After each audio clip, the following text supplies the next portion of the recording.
ஒற்றுமையே பலம். ஒரு அழகான கிராமத்தில் கதிர் என்ற முதியவர் வாழ்ந்து வந்தார். அவருக்கு 4 மகன்கள் இருந்தனர். கதிர் கடினமாக உழைத்து ஒரு பெரிய தோட்டத்தை உருவாக்கியிருந்தார். ஆனால் அவர் மனதில் ஒரு பெரிய கவலை இருந்தது. அது அவருடைய மகன்களின் ஒற்றுமையின்மை. மூத்த மகன் அருள் மற்றும் 2வது மகன் பாலன் எப்போதும் ஒருவருக்கொருவர் சண்டையிட்டுக் கொள்வார்கள். இந்த கலப்பை எனக்குத்தான் சொந்தம் என்று அருள் கத்த, இல்லை, நான் தான் இதை முதலில் எடுத்தேன் என்று பாலன் சண்டையிடுவார்.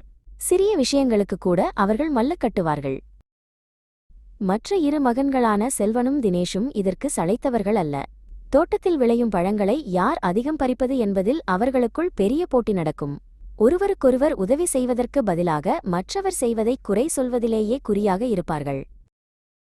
தன் மகன்கள் இப்படி ஒற்றுமையின்றி இருப்பதை பார்த்த கதிர் அவர்களுக்கு ஒரு பாடம் கற்பிக்க முடிவு செய்தார். அவர் காட்டிற்கு சென்று சில காய்ந்த குச்சிகளை சேகரித்து வந்தார். அவற்றை ஒன்றாக சேர்த்து ஒரு வலுவான கயிற்றால் கட்டினார். கதிர் தன் 4 மகன்களையும் அழைத்தார். முதலில் மூத்த மகன் அருளை அழைத்து ஒரு மெல்லிய ஒற்றை குச்சியை கொடுத்து, அருள், இந்த குச்சியை உடைத்துப் பார் என்று சொன்னார். அருள் அதை சாதாரணமாக பார்த்தான். அருள் அந்த குச்சியை தன் கைகளால் மிக எளிதாக சடக் என்று 2ஆக உடைத்தான். இது என்ன ஒரு பெரிய வேலையா? என்னால் இதை நொடியில் செய்ய முடியும் என்று அவன் பெருமையுடன் சொன்னான். மற்ற சகோதரர்கள் இதை பார்த்து கொண்டிருந்தனர். இப்போது கதிர் தான் கட்டி வைத்திருந்த குச்சிக்கட்டை எடுத்து 2வது மகன் பாலனிடம் கொடுத்தார். பாலன், இப்போது இந்த குச்சிக்கட்டை உடைக்க முயற்சி செய் என்று சொன்னார். பாலன் அந்த கட்டை வாங்கி அதன் வலிமையை சோதித்தான்.